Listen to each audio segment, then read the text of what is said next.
shut down. That's interesting. Completely. Huh.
This past time.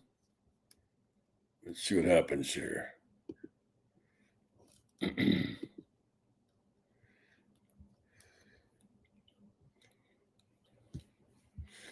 evening. It says here it's live. I hope you're okay out there, folks.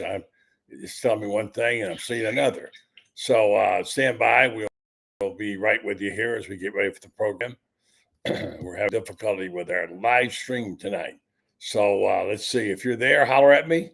Let me know you're there, and we'll see if we're still live or not, although it says we're not.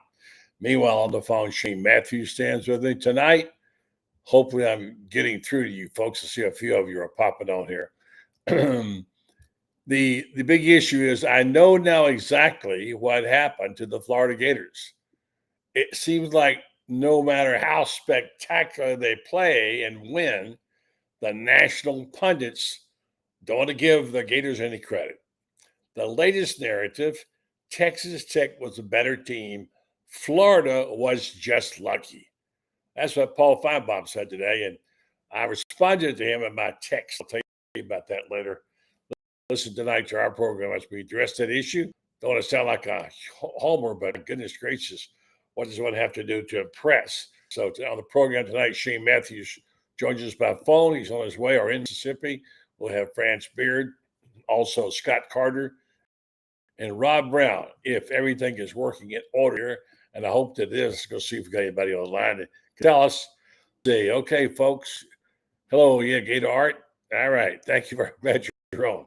Stand by, folks. We're coming back in a minute here to get this thing going and hopefully get a good show out of this tonight. Hey, yeah, I do. Thank you, Art. See Miami. Thank you. All right, Larry. Stand by. We're coming to you right now.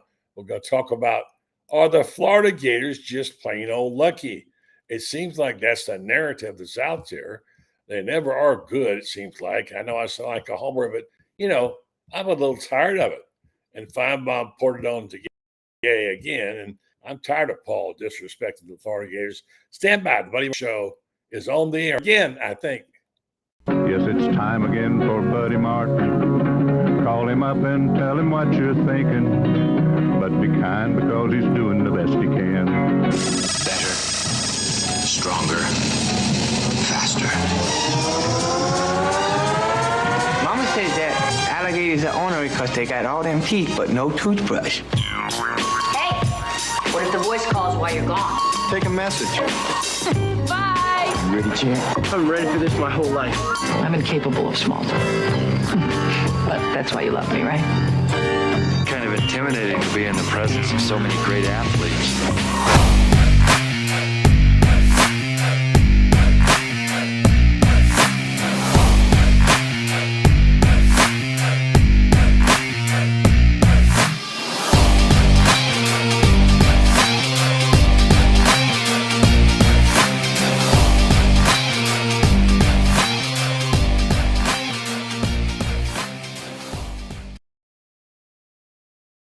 Good evening and welcome to Meldon Law Monday. The new packages here.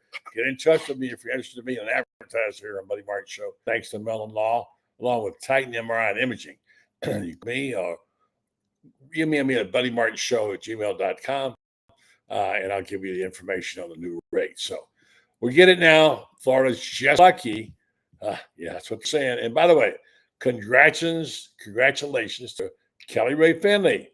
She got a new baby today, and now it's before the Gators WBIT game against Minnesota that Florida women's basketball coach Kelly Finley is officially a mom. Kelly gave birth to a baby boy, Lakin, L-A-K-N, Lakin, at 5 a.m. today. She did not travel with the team. Obviously, they got beat to Minnesota 66-52, but a good year for the women. Not as good as the men. What a game. Let's go right to the hotline and talk to the man of the hour, the host of his program every morning, Shane Up Matthews, will be joining him tomorrow morning. And Shane, I mean, were they lucky? If you want to say there's some luck involved, you still had to make the plays. I will say this: look, Texas Tech is a really good basketball team. They're very, very well coached. I thought their defensive plan was outstanding, especially their ball screens. We were couldn't get a whole lot of shots off, quite honestly, early in the game. So, it's sports. Things happen. Some teams make plays when it all counts. Some don't. If you want to call it luck, I don't really care what Paul Finebaum has to say. Buddy, can Paul even dribble a basketball? Let's be honest.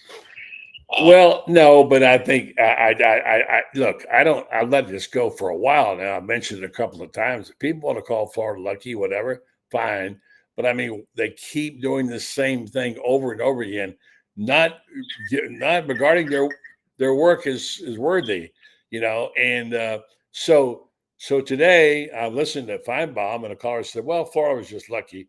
Paul said, "Yeah, they were lucky. There was a better team to were playing." I understand the concept about the fact that, yes, Texas Tech was physical and they were driving the ball and they were having their way in the paint.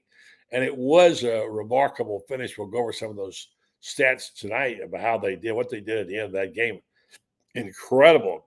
Tommy Hoff was remarkable, of course, and the man himself was incredible, those points he made. But here's the thing. I sent Paul this text. Alabama and Tennessee were great, but unlucky. Florida was not any good, but very lucky. Auburn is just great. That's what I sent to Finebaum. You get what I'm saying, Paul? About Shane, is that everybody has their regional bias, and there's no doubt about it. We have ours. We all think our team is the best. But I just think that Florida continually, no matter what they do, cannot get the attention. They beat those teams in Alabama. They've earned their way. They had to fight like crazy against UConn, which they did. They fought through injuries all year long. Again, this weekend, their big guy was hurt and came back. They were down by 9 there with just minutes to go. Tremendous play, tremendous shooting. You can't beat a pure shooter. And certainly Florida's got some of those. Yeah, I said on my show today, buddy, I felt like, I became a Gator in 1988, and it might have been the most exciting outcome of any sporting event that I've ever witnessed. The only one that I could compare was I was at the Women's College World Series when Allie Gardner hit a grand slam. I don't know if it was in the bottom of the 7th to force extra innings, and then the Gators won a few games later to play for the national title. I think that's the way it happened. I can't remember. It's been so damn long ago. But look, Florida made unbelievable plays. Texas Tech missed their free throws. Right? It's Coach Murray. Go back to 3. We throw 7 interceptions, and then Werfel hit scoring on pretty much the last play of the game. We probably had no business winning that game, but they made plays. And we probably had no business winning the basketball game the other day, but Walter Clayton made unbelievable shots there in the last minute or so.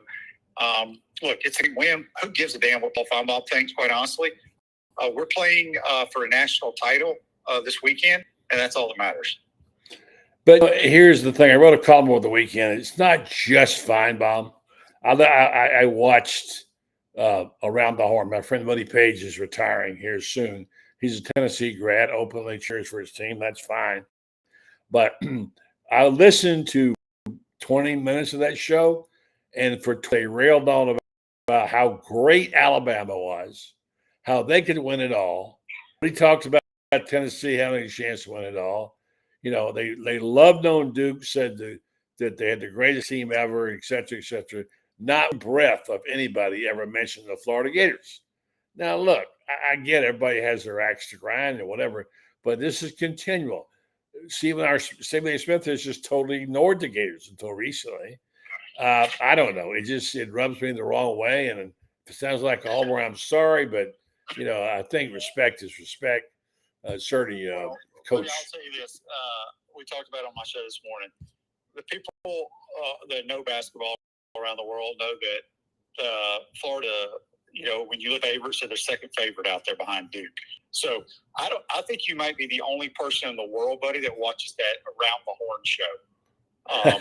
I can't even believe that show is still on TV. It's not. It's about to end. But the point is that my 23 years, my friend Woody was on. I watched him because he had his big Tennessee's shirt on and his hat. He was making kind of fun of it. And I watched it, and I just happened to notice that nobody, not one person, mentioned in one breath about the Florida Gators. Now, look, they're not that dumb. They're all got their own little teams, whatever. I'm just saying somebody has got to say, you guys, look, I did a column this week. I did something I've never done. I tried something different. I got some information from our friend, attorney friend, and about looking at something called Kids Fear. Randy Briggs sent to me about how they break down the play and how they delay their dribble and the technique they use. I thought it was really interesting, and I used that. And I used that in my column because it was so good I couldn't think of it. And Randy's an astute. Walter Clayton, his style is so difficult to guard. And it broke down basically why it was hard to guard and why he slows up and slows down and gets you out of your balance. So I used that. And then I thought, you know what? I'm sure I'm going to wax poetic about this because I was really fired up after watching them play this game, is to give myself a little check. I did something my son's been trying to get me to do. I asked AI to help me. I took all my notes, had tons of notes. I put it in AI and said, write me a story about this. And they did. They wrote a story about Florida, and I used it in my column instead of identified as it because I wanted to try to see, maybe I have a perspective I didn't have. I know I'm a homer. I want the Gators to win. But, just to get a look at it. But I'm looking at this shirt, which I love. And I list every player on here, including Walter Clayton, Micah Hangloden, Will Richard, Ruben Chinnu, Tommy Hawk was fantastic. Denzel Aberdeen, my guy, who's the underdog of the year, I've always liked. Elijah Martin, who had a great tournament. Alex Kahn is Aussie tough, and boy, did he come through big time.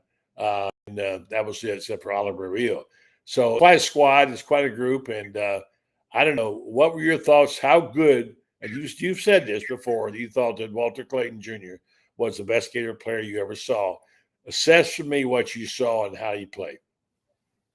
Yeah, I mean, I've been saying that since December, and I said in December I thought this was the best team we've ever had. People can have their opinions, but that's my opinion, and I'm sticking. Walter's athleticism, his body control, his knack of getting to the rack, drawing fouls, just a pure shooter. Made some really good defense. He kind of lulls you to sleep on the defensive end and makes plays. I thought he was phenomenal. I'm not new. When I watch a sporting event, I don't yell, I don't jump up and down. I hardly ever say a word. But I am telling myself, I'm texting Chris Harry during the game. Walter to shoot the ball more. Every time down, I know. He does not. He needs to be a ball hog, in my opinion. I think he's that good of a player. but he was phenomenal. I thought Tommy Houck, I've been a big Tommy Houck guy because I think his skill set out of all our big guys is the best. He's the most athletic big guy. He's got the best handle of the big guy. He's got great feet. He's got great instincts. He's the best shooter. And he's a mismatch problem. And he was phenomenal as well. But I'm hoping Walter shoots a little bit more or creates and takes it to the basket a little bit more against Auburn, because I think he should.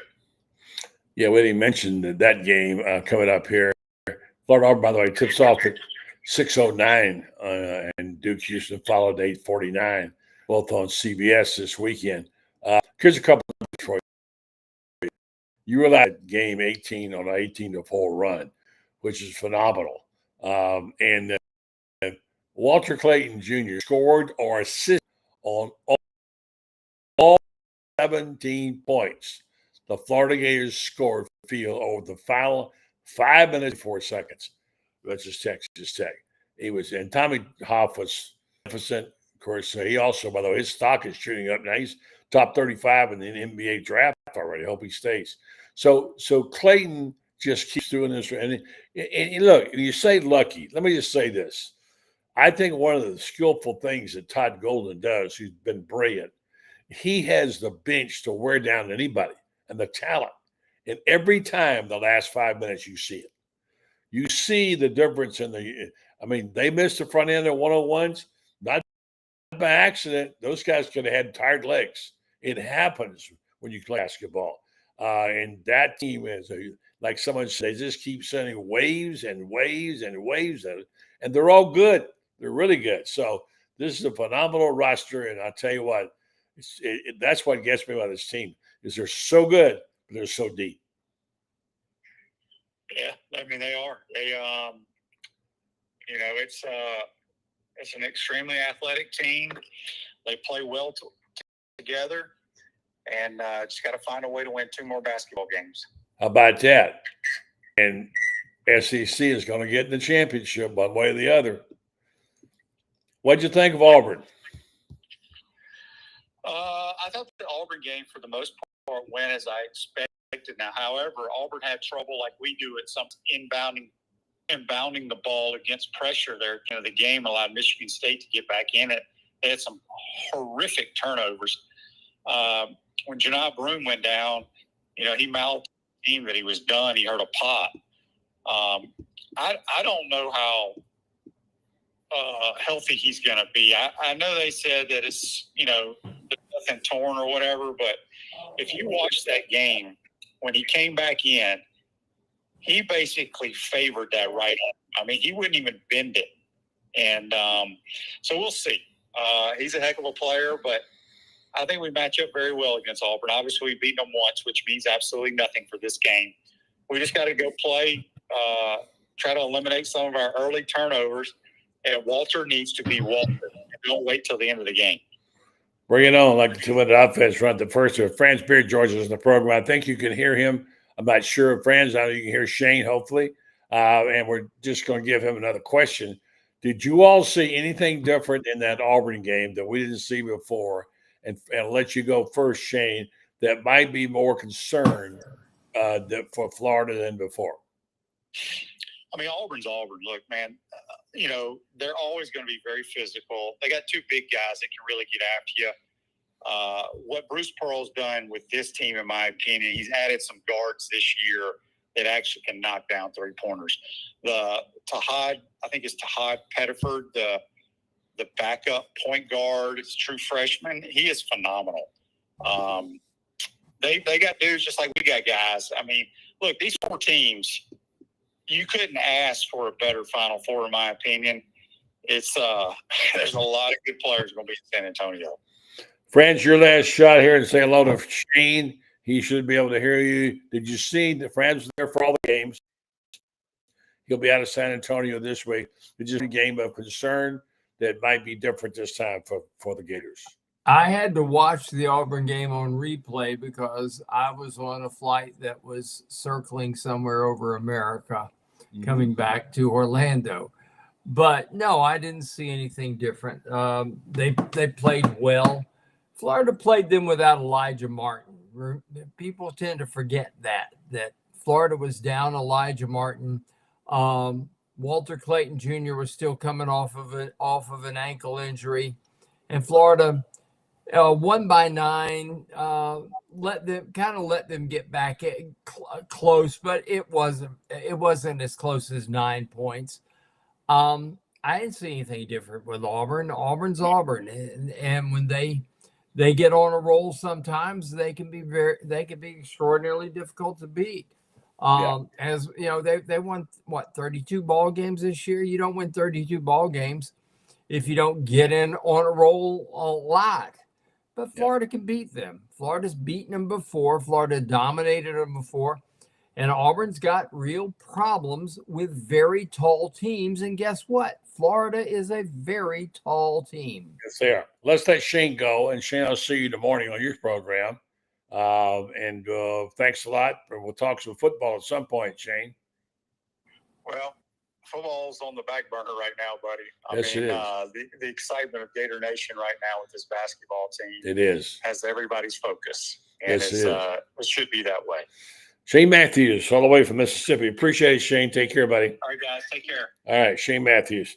All right, friends, I'm going to let you go ahead and give us your take because we didn't get you on the other night because we were late. And a lot of people didn't get your take. You can read Franz, by the way, on the line. Some great stuff from Franz Beard on GatorBaitMedia.com. And we'll see what we got going on here tonight. Had a few difficulties with the site. I hope you're getting me okay. Hopefully we got it worked out. And I've ordered my new Starlink. It will be here soon. We'll be up and knocking them dead. Friends, all right, you're up.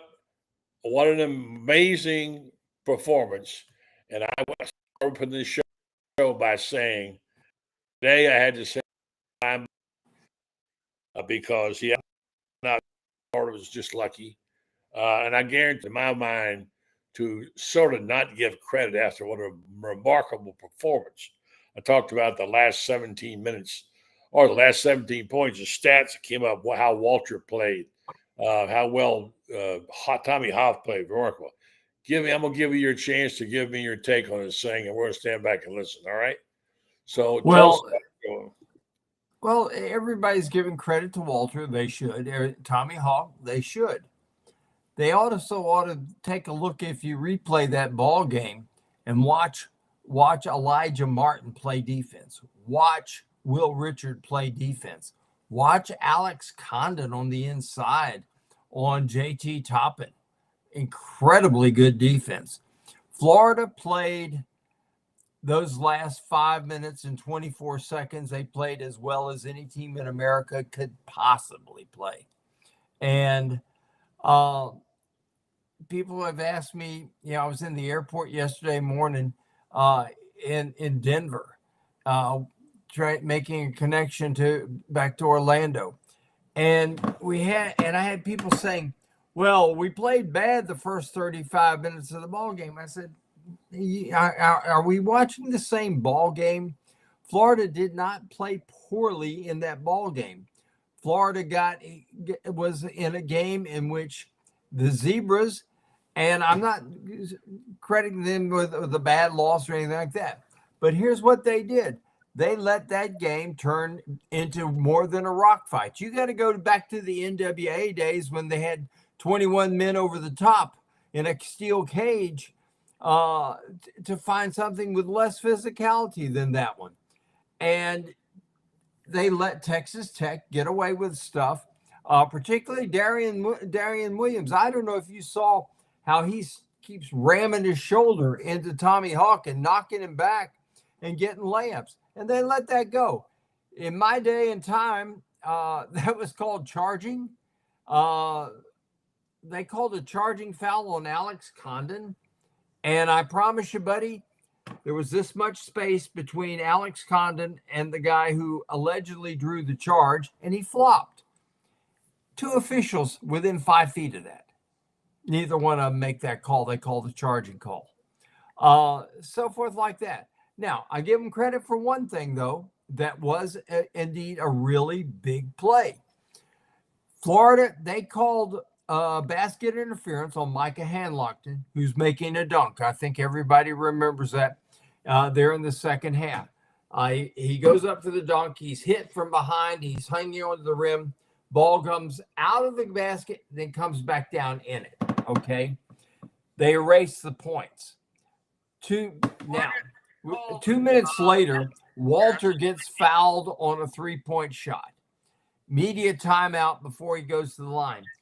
During the media timeout, the Zebra crew of James Breeding, Steven Anderson, and Michael Irving go to the replay and they watch it. They restored the points, and Walter goes up and hits the 3 free throws.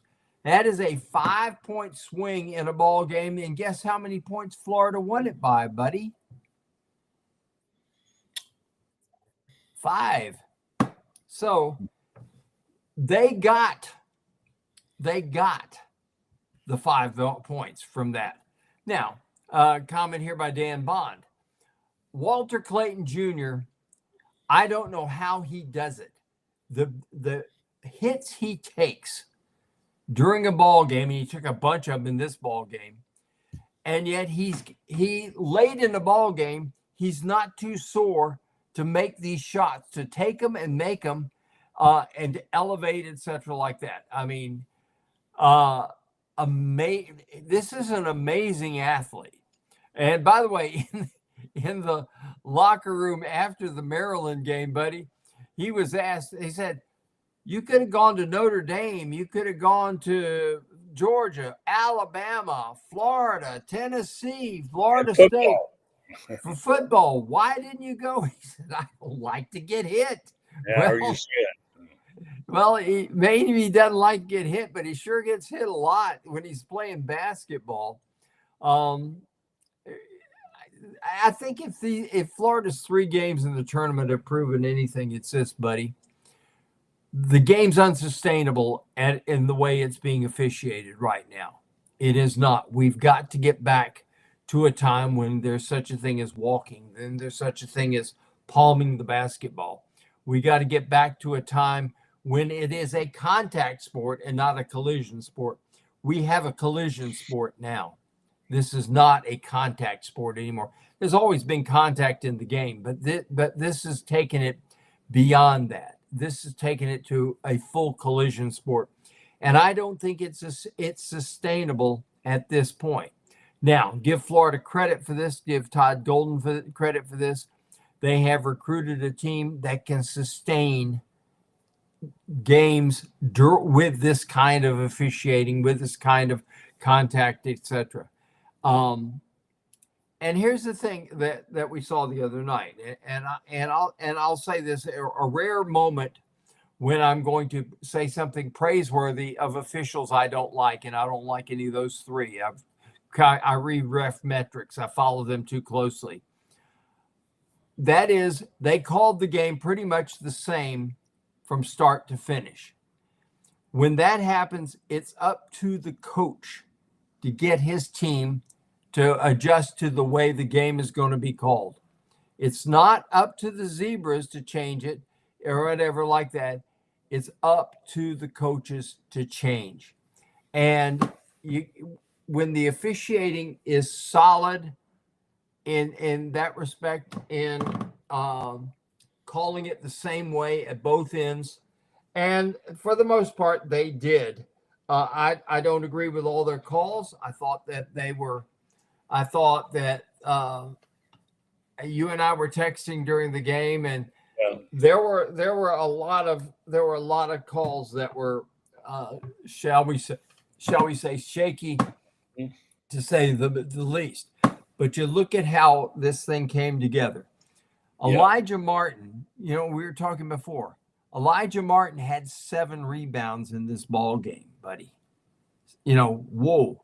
You're talking about a 6'2", 195-pound guy who looks like he should be playing free safety or strong safety in the National Football League, who got up there and just muscled with guys. But he also did this. Remember this play he makes? Oh, the ball comes out, a little flip shot by JT Toppin goes up, He goes up and punches the ball and amazing. Flips the ball. And then he sees the Texas Tech guy about to get it, and he punches it a second time. Twice he goes down, boom, boom. It's like a pogo stick. And then he is looks like a wide receiver running a fly pattern, runs the ball down, and a thunder jam. Big moment in that ball game. A really big moment in that ball game. The Florida fans, when that happened, I got to tell you what, the Florida fans stood, and I don't remember them sitting the rest of the ball game. Interesting. Yeah, let me ask you a couple of questions here that people are asking about. People want to know about Janiah Browne. They want to know that you think they're hiding. See, why in the world would he send Janiah Browne back in that game at the end? That was crazy. I know he wanted to go in. Sometimes you just can't tell kids not to play. Yeah. You've been around too many guys, buddy, over the years. The two of us have seen too many ball games that you can't tell a kid not to play. I'll give you a perfect example. We went to Baton Rouge, Louisiana, 2009. You probably remember that trip. Yep. 2 weeks earlier, a fellow named Timothy Tebow took a hit. And I promise you this, he had a concussion. He had a concussion from the Tennessee ball game. The next week, it's Kentucky. Then they have an off week, and then it's at LSU. I don't think Tim Tebow was still 100%. But Tim was not going to sit that game out. Should have. They should have handcuffed him to the table or whatever like that and not allowed him to play, because I think he was at great risk that ball game. I think he was at risk the Kentucky game, but I don't think that he led on to people that exactly what was going on, because we saw that collision at Kentucky, and he's looking like straight ahead, and here's a guy coming at him, and it's not like Tim Tebow to just stand there flat-footed. We were both in the press box that game, and you looked at me and I looked at you and said, what's going on with Tim? Why did he take that hit? Why didn't he try to elude the guy? And at that point in time, I think Florida was up 35-0 and was just destroying Kentucky. And the Florida offense was never the same the rest of the year. So you look at things like that, and guys who are great athletes will hide their injuries, will claim that they're not hurting, and stuff like that, all for a chance to play, because they're just determined that they're going to play. No doubt. Now I'm going to read you a couple numbers, and we're going to be joined by Rob Browne here a little later on. He, of course, is bringing up the other side, Auburn, his team. Get his take on things. This is a staggering number. I just ran across, I read it earlier. Walter Clayton Jr. scored or assisted on all 17 points. The Florida Gators scored from the field over the final 5 minutes and 24 seconds Saturday night. I mean, look, we discussed this many times this season. The waves of talent that he brings off the bench that wears the other team down. In the last 3 to 5 minutes, they tend to own the game. I don't know if that was a reason, but I mentioned before, they missed 2 front ends and 1-on-1s. Sometimes you get bad, your legs get tired, you miss shots that you normally make it. And this team, and the way they played down the stretch, in the final 3 minutes, Walter Clayton Jr. scored 8 points. Tommy Hoff scored 6, and Texas Tech got 4. 18-4 run. You tell me that was by accident? It's luck, according to what Paul Finebaum said. Well, Paul needs to go back to watching football sometimes, I think. Florida is an extraordinary basketball team, and I don't think the Gators get nearly enough of credit for how good they really are. Jay Billis thinks they're the best team in America when they're hitting on all cylinders. And I think, I've heard, buddy, so many people in the last 48 hours talking about, the Gators this, the Gators that, and they're not doing this, they're not doing that. Here's what they're doing. They're winning in spite of officials in 3 consecutive ball games, allowing the game to get physical beyond what should be. Yeah. And they're having to overcome that kind of physicality. I don't think there's another team in the country capable of dealing with the physicality the way this Florida team is. A good portion of this has to go to credit to Victor Lopez, Florida strength and conditioning coach. He's a former, well, there's no such thing as a former Marine. He's a Marine. Right. He's about 5'6" or 5'7", and he looks like the guy. If there's a bar fight, you want him on your side every single time. He's this physical specimen, and he really has these guys conditioned to handle the physicality. That's one reason. The second reason, as you said, has to do with the depth. When you can put in a guy, okay, you remove a guy who's a very physical guy, and the guy you put in is just as physical and just as talented. And you can keep doing that. The Gators are really, really good. Micah Handlockton, told me the other day, I said, you're really playing well. He said, think about how much better I'd play if I was in good playing shape. And I thought, oh my gosh, because he has just been a beast defensively when he's been in the game lately. Goodness, that play he made against Maryland when Condon is on the floor and Condon flips it up like this. And we asked Alex about that, and he said, I knew that if I could just get it up there, he said, I knew that Micah could tip it in. And that was the whole purpose of it.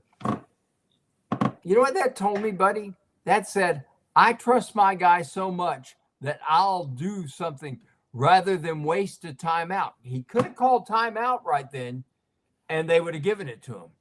But instead, what does he do? He flips the ball up there to his guy because he trusts him. And if you're looking for, people are asking me today, what's the secret ingredient for Florida? Is it the depth? Is it the Walter Clayton Jr.? And they gave me a list of things. I said, it's all these things, but I'll tell you what the glue is. It's holding all these things together. It's called trust. This team, I don't know. We haven't had a team like since the 04s that trusted each other like this team. Yeah. And that is a difference maker at this point in time. I want to tell you about our sponsor and also tell you folks, we have some new packages of sponsorships we'd be interested in telling you about. If you want to text me or IM me or actually just send me an email to buddymartinshow@gmail.com, find out how you can get some great packages now that are going to be available for the first time. I'll let you know the details and tell you what it is. And we'd love to have you as a sponsor down the stretch here as we send Franz back out to Texas, San Antonio, to get the Rose and to watch the game and to do his great writing he's been doing. So, and I believe Chris Spears might be there also, I'm told. He says he's planning to try to take great pictures. So, yes, he is. And also, Coach, he didn't have he's going to be there anyway. So we'll have our crack staff out there. Franz, you're doing a fabulous job. Let me tell you about somebody that does a fabulous job, and that's our sponsor. I know Jeffrey Meldon is out there. I told him to keep an eye on you for sure. And Jeffrey Meldon, of course, of Meldon Law, a great sponsor, great friend, had a wonderful meal last week at Spurrier's and his wife, Patricia. They're doing great. He's living large, loving basketball, and he loves Todd Golden, has always loved Todd Golden. So he's a great Gator. He does terrific sponsorships. He also gives away a ton of stuff. Folks, if you're looking for something, or do we have a ticket or whatever, let me tell you, go to the Facebook page for Meldon Law. They give away stuff all the time. They're hard to get tickets. So Meldon Law, of course, they won't back down. They want to help you out. And I encourage you, if you have a matter of law to talk about, they'll give you some help. I'm working on a case right now, but what have they done there? So that's what's going on there in the world of advertising. Thank you again. If you want to know about a package, give me a call and we'll get you hooked up there. All right, I have a couple of questions, Franz. I'm hearing clicking on your end. You're living in a new place now, and you have a different setup. I'm not used to the noises yet, but we'll live with it for right now. Toby Parmenter says Stephen Smith was talking highly about Florida today. He may be. He's called jumping on the bandwagon. He now that he's discovered maybe the birth, he's been all over him. I love how people jump off and jump on. Also, I think it was Henrio Jimenez said Duke might be the best matchup. I think they don't mud up the game and play extreme physical style of basketball. People are worried about Houston, how they play. Give me your take on how that matches up if Florida beats Auburn. Here's the thing that I think Duke wins the game, but here's the thing that I've noticed about teams that play Houston. Houston turns every game into, we're talking about 20 man over the top. That's nothing. This is like back in the days when the four horsemen would jump all four of them on one guy and leave him in the middle of the ring lying, laying out there like he was dead. This is a team that plays hard, physical, tough basketball. And here's where you look at. Watch what happens to teams who play Houston their next game. Their next game, they typically play very poorly. And I think Duke can win that game and probably should win that game. I'm not saying Houston can't, but here's where I think that the problem is going to be. I think if Duke wins that game, they're going to be really battered and bruised, and it's going to be a credit to their staff if they're able to play with the same type of finesse and strength that they do every other game, because they're going to play a game that's as physical, more physical, I would say, than any game they've played all year long. Houston doesn't have a lot of depth. Neither does Duke. Duke really plays about 7 guys, and they're all long and they're very talented. Duke's got a guy named Tyrese Proctor. Everybody talks about Cooper Flagg, who's a great player, but they got 2 guys, Cotton Canuckle, who is a 6'7" wing guard who can play the point, and Tyrese Proctor, who's a pure shooter, who is like Alex Condon. He's an Australian. Now he can do things like go 0 for 10 in the championship game of the ACC, and then come back at Raleigh and in 2 games go 19 for 23 from the 3-point line. He's a pure shooter, and when he gets on a roll, he can really carry them. I don't know that he's going to be able to squeeze off threes against this Houston defense. I don't know that Houston can. I don't know that the Zebras are going to let Duke lose. How's that for a question? That's a hot take for sure. Yeah. Let me give you a couple of numbers here and see what you think about it. I ran across some of these things and reading all the stuff I read over the weekend. I told folks how I did a column with using AI this weekend, which was kind of different. And I put all my notes and stuff, said write me a story about this Gator basketball team, because I didn't want to gush, because I felt like it was such a great win. And now my column this week is, I got 4 or 5 paragraphs, a take from Randy Briggs, who told me about a great way to assess Walter Clayton on something called Kid Sphere, about what he does. And then I turned it over to A&I and said, give me a narrative, and I used it. So there you go. That's the first. 6th time in school history, the Gators advanced to the Final Four. I think you've been to probably all those. I'm not sure. Florida is 23-0 when Denzel Aberdeen makes a 3. How about that number? Yeah. I love me some Aberdeen, as you know. And then with 3 minutes or less than 3 minutes ago, Texas Tech was up 75-66, had a 95.6% chance to win the game. They lost. One of the greatest comebacks in history, perhaps. Florida opens as a 2.5-point favorite over Auburn. The Final Four, over-under is 161. And the Golden is 2-2 versus the Pearl and the Gators. I call it the Tiffany matchup. You've got Golden and Pearl, right? So it's a Tiffany. Yes, sir. Yeah. This is something, and it's historic in this respect. This will be the first Final Four in which 3 of the 4 coaches are Jewish, and the 4th coach is a minority, a Lumbee Indian, and that's Kelvin Sampson.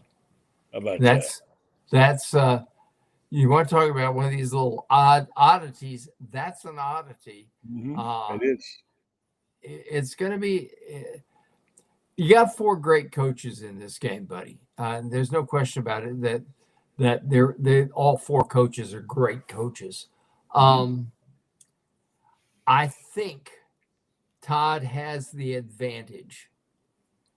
I really believe that in all 4 because what makes him such a good coach? Understanding when to use his personnel. He's very, very rarely caught with his flat-footed as far as when to make a substitution. People, I get asked a lot. He'll sit a guy all of a sudden, and a guy who's just had 2 or 3 rebounds or whatever like that. He knows how to manipulate this team. Knows all the signs when they're maybe getting a little weak or when they need to take a rest. His whole thing is getting it ready for that last 20% of the ballgame. Those final 8 minutes, Florida dominates people. You think he coaches to the 4-minute game plan? I think he coaches to an 8-minute game plan. I think he looks at the last 8 minutes of the game.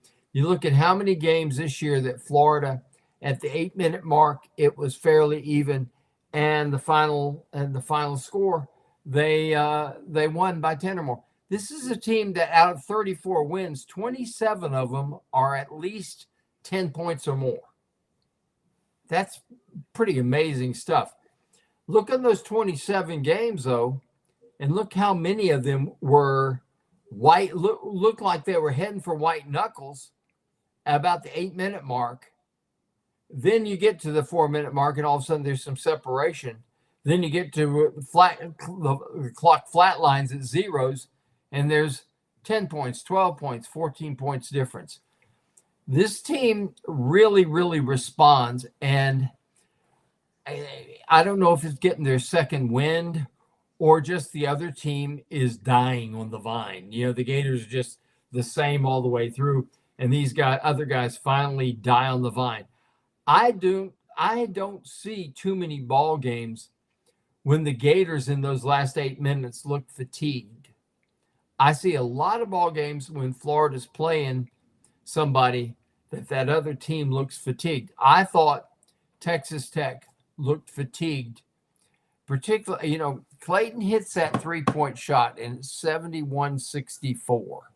I watched the replay of the game today, and I'm watching the Texas Tech bench, and I don't know if it was a case of, oh my gosh, Superman, just woke up from a kryptonite induced coma, and now all of a sudden he's Superman again, or it was a case of those guys are just sitting there saying, we have no wind, our lungs are burning, the thighs are burning, our arms feel weary.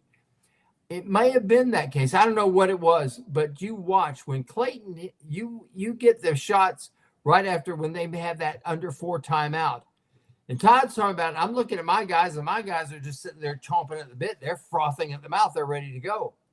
Well, during that same timeout, I'm watching the Texas Tech bench, a lot of slumped shoulders, a lot of guys bending over, holding,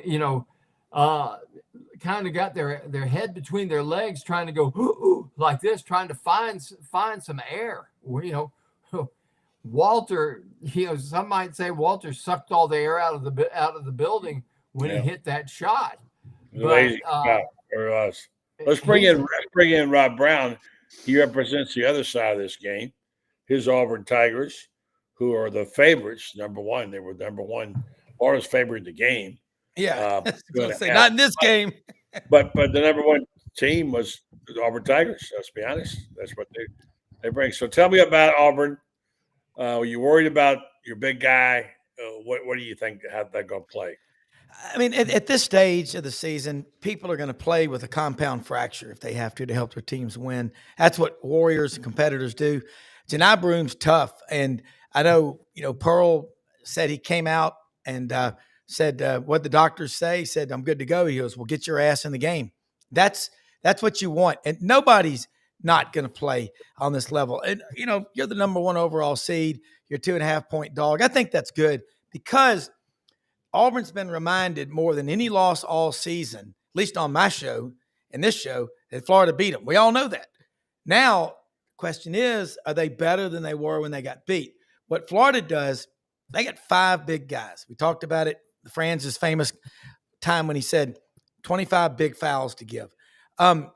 Auburn's advantage they have is they can beat you in a lot of different styles. But I don't know. I think that win over Michigan behind, they never got behind except for 22 seconds against Michigan State. But, you got to stop what you did Sunday and go do it again on that big stage against Florida. Florida's my pick. Y'all know that. I had Michigan State, Florida, Houston, Alabama. Florida playing Houston. Florida cuts the nets down. So I'll still stick by that because Florida's the most complete team. And you know what? You got to think back. Remember Franz this morning, Mateen Cleaves at Michigan State? You think about some of these great guards. We have not seen a guard like Walter Clayton in the SEC. We haven't seen a player like that. And then you got that front line. That's what's – I mean, Florida can get behind, but they're going to win. They don't have any doubt. Worry is the absence of faith. Florida players don't worry. What's it going to come down to? If Auburn can hit 40% or better from three-point range, they're in that game till the end. If they're hitting something like 20%, it won't win. It's just they don't have the front line to beat the Gators. They've got to have the three-pointers. Florida made their foul shots, Fran, but most people say that's not what beat Texas Tech. That was certainly part of it. When you can rely on your guy coming down to him when you're going to get fouls, it's a great weapon. But this just cold hard clutch, those 3 3-pointers were just killer daggers, friends. I mean, that was about as much of a dagger as I've seen. Those 2 shots by Walter, and then of course one by Tommy Hopp. My goodness, what a great game he played. Talk about those guys. Well, before I do that, let me throw something in real quick that's overlooked by a lot of people. Texas Tech hit 7 of their first 11 3-point shots, okay? The rest of the game, they went 3 for 17. A lot of teams go out there and all of a sudden they start hitting a few shots. But what happens when the legs start getting a little weary, when the game gets a little physical, when the defense adjusts? Texas Tech was not the same team when the 3-pointers stopped falling. And this is why I pointed out earlier, buddy, that the defense, we overlook what that defense did. You make an 18-4 run and everybody's talking about Walter hitting three-pointers and Tommy Hawk hitting 2. Well, the other team only scored 4, which means that the defense kind of played pretty well down the stretch. And this is what, Walter Clayton's going to hit his shots. Tommy Hawk, who I think is playing his way into quite possibly being drafted this year. He's up to 34th now on somebody's list. Yeah. Well, I was talking with Kevin Hovde, who's going to be the new coach at Columbia, and he said he may play himself into the first round. He said the scouts are raving about him. Now, he needs to stay another year. He needs a year as a starter. He needs a year as a full year as a starter to show what he really can do, because Buddy, I think in the NBA he could be a two guard, a small Maybe forward for sure, but he can be a two guard. That's pretty awful good, I know. For sure. Well, all right. So, Rob, so what other than the obvious, other than Walter Clayton Jr., what guy scares you the most from the Auburn side? I mean, Elijah Martin, any of their big guys, Alex Condon, the thing is they can run the court and they don't tire. I mean, that's a superbly conditioned team. And, Sure. Texas Tech, I mean, you remember when Chris Beard was there? I don't know. Whenever Bobby Knight was there, he did something to make them take basketball seriously. But I just look at the bigs, Chinyalu for Florida's got 5 guys, and none of them are uncoordinated buffoons. They're all really athletic. And I mean, Walter Clayton Jr. is an awesome player, but you talk about buddy Denzel Aberdeen, and you talk about some of these guys that you don't hear that much about. They've got depth at Florida, but they're kind of an old school team, and they can play big basketball. They can kill you with the threes. And so the way you attack them is you've got to be hitting your threes, because if you're Auburn, you're not going to beat them. Browne can't beat them by himself. No. So what Auburn will have to do is find ways for Browne to sneak in there. But I don't know if he's going to have the kind of game he had yesterday. He's a great player. He's tough. But Miles Kelly, Denver Jones, Tahad Pettiford, those guys have got to they need to score 50-plus points, those guards do, maybe 60 for Auburn to win. I just don't see how Auburn wins banging heads inside. And Broome's MRI, I don't know.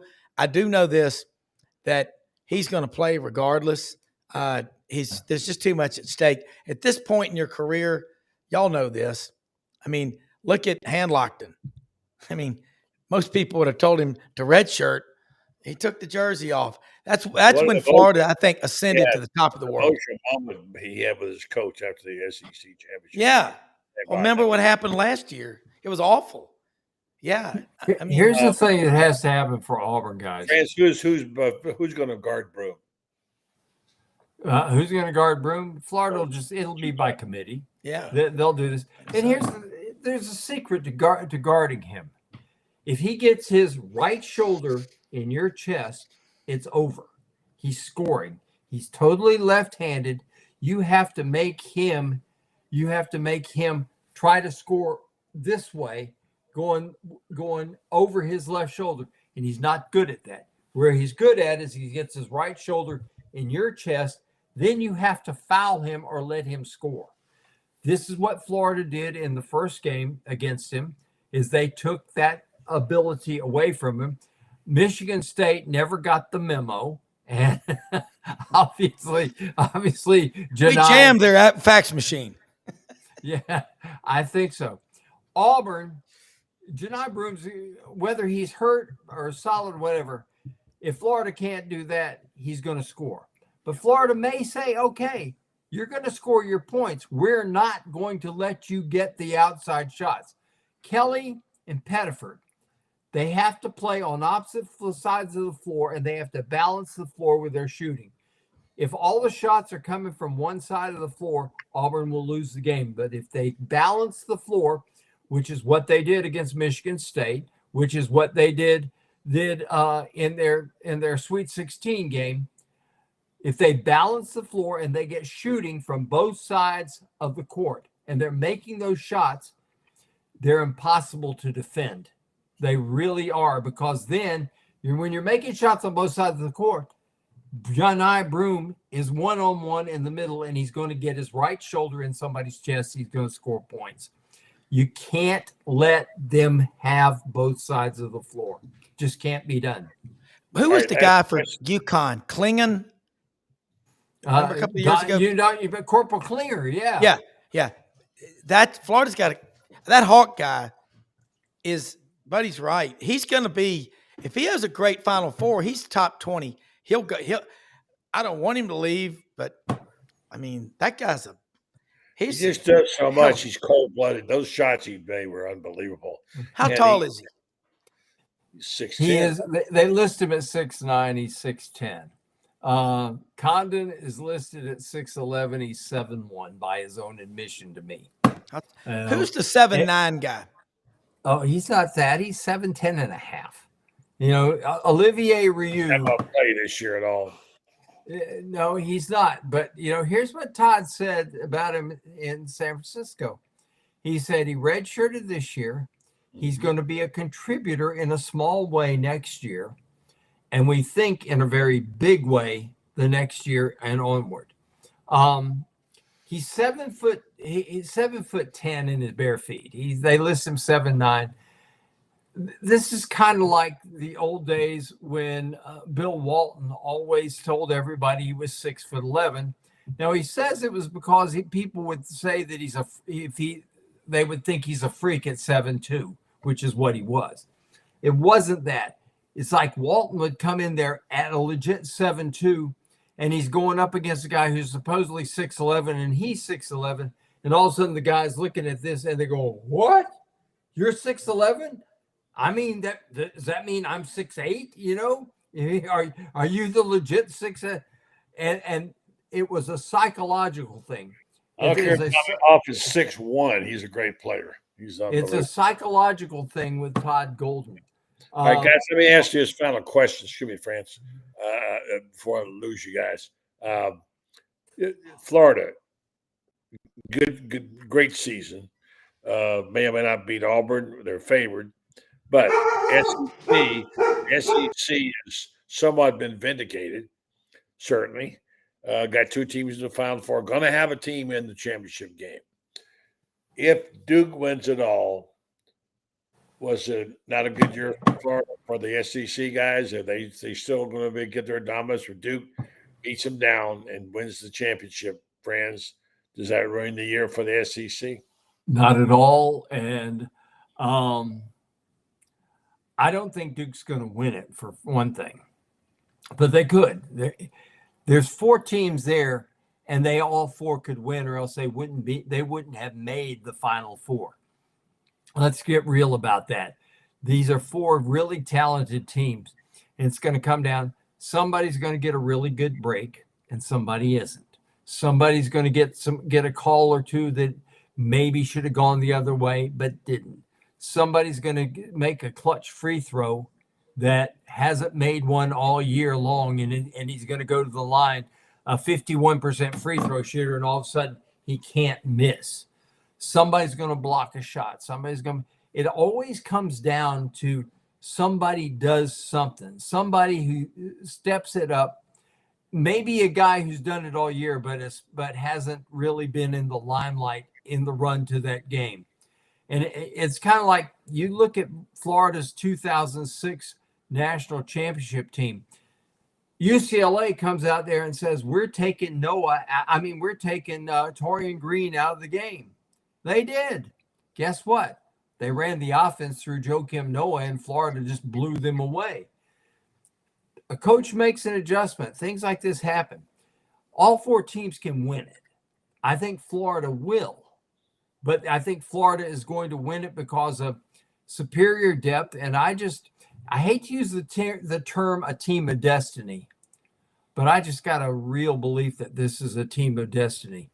But the SEC, Florida, and Auburn, the two best teams in the regular season, are in the Final Four. That says a lot about the teams, the players, the coaches, the culture. Two great coaches, two great teams.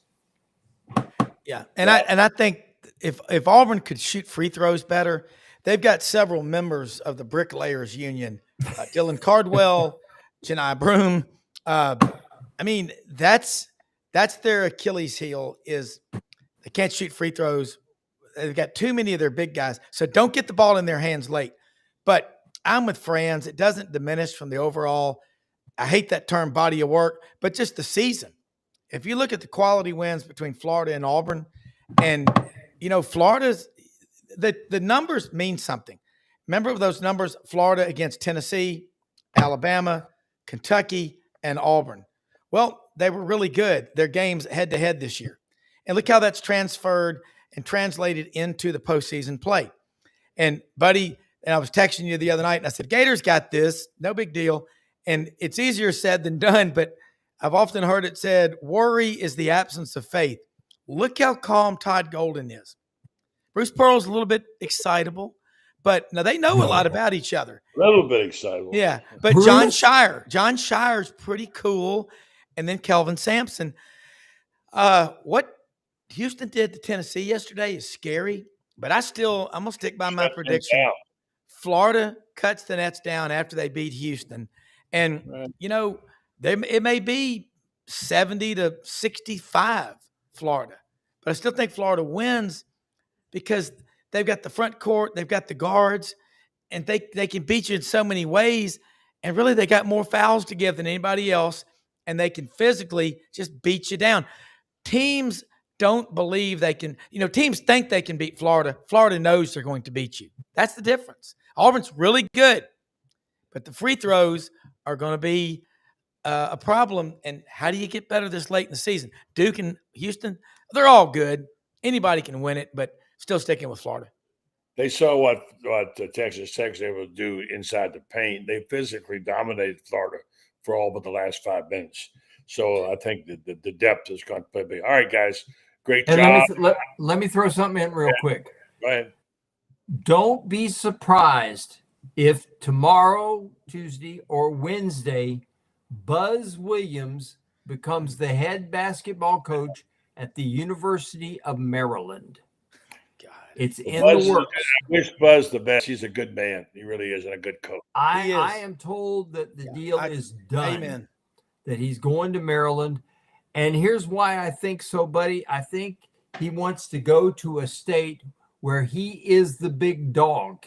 And he's not in a state where he is where he and his school are always going to be little brother.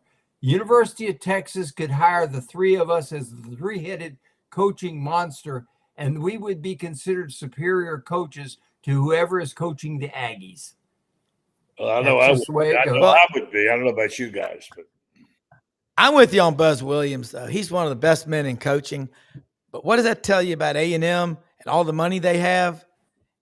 Basketball's not a priority there, and it is. Never will be in that state for sure. Guys, great job. You're right. Rob, I see half your face. I know you're there somewhere. But I'm here. Rob. We got a show on Tuesday morning. We'll have Jake Wimberly talking some football. I know it's hard. We'll talk some college football. We'll have Rodney Orr, Tighter Insider, Yancey Porter, Rebel Yell Hotline. We'll bounce all over the SEC. We'll be talking a lot of college basketball. That's what we do this time of year. It's actually the number one sport. We're a basketball conference. That's right. That's right. France, where do you take off for West? I'm leaving Thursday morning. Flight is flying out of Orlando at 6:47. I get into Austin, which is if Gator fans who haven't booked their flights yet, fly Austin. You're going to save about $300 on the rental cars. You're going to pay about half what you're going to pay in San Antonio. The coaches convention is going on in San Antonio at the same time. So fly Austin, you'll save a ton of money doing it and everything like that. And the other thing is this, once in Austin, you got to have breakfast at Mi Tierra, the greatest huevos rancheros ever, with mariachi singing with you. And then you got to do lunch at least once up in Leon Springs, the original Rudy's Barbecue. And if you don't do that, then you have wasted a trip to San Antonio. Franz Beard, TravelService.com. You'll find it all there. You'll be able to fix you up on every barbecue joint between here and there. Make sure you get all the Mexican food you want, and I guarantee you. And a burger at Chris Madrid's with jalapenos, fresh cut jalapenos that will. And oh my gosh, Chris Madrid's is if you haven't done Chris Madrid's, you hadn't done San Antonio either. You get all those folks. Go to Cisco's. Yeah. What? Yeah. Go to Cisco's if you want a real Tex-Mex breakfast. Cisco's. Ken Capps, our friend who's on the show a lot, talks about Cisco's, and of course Franklin's Barbecue if you want to sleep outside for a day or two to get the line is just too big. But all right, guys. So we'll talk to you soon again. And Franz, I'll talk to you later in the week. And Rob, I'll check in with you a little bit later. All right, Rob Browne, SEC Sidelines. Franz Beard, getting at me. A great job, guys.